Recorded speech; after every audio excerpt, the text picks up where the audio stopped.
পাট শাক ভাজি করতে হলে প্রথমে আপনাকে মানে পেঁয়াজ রসুনটা বেশি পরিমাণে দিতে হবে। আর ওই দিক দিয়ে আমি দেখেন খুব সুন্দর করে পাট শাকগুলো আমি বেছে রেখে দিয়েছি। আর ওই দিকে আমি পেঁয়াজ, তারপর রসুন, কাঁচামরিচ আমি এগুলো কেটে আমি আগে কড়াইয়ের মধ্যে দিয়ে দিয়েছি। হালকা লাল লাল করে ভেজে নিতে হবে। সুন্দর করে ভাজা না হলে কিন্তু খেতে ভালো লাগবে না। তার মধ্যে একটু লবণ দিয়ে দিবেন, তাছাড়া আর কিছুই না।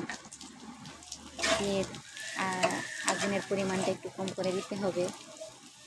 অনেক সুন্দর করে নেড়ে ছেড়ে দেখেন কি সুন্দর একটা কালার হয়েছে আমারটা। অনেক সুন্দর করে নেড়ে ছেড়ে ভাজতে হবে, তা না হলে কিন্তু নিচে দিয়ে পুড়ে যাবে। একবারে মানে সহজ, কোনো কিছুই নেই। দেখেন কি সুন্দর হয়েছে, একবারে মচমচা ভাজাটা।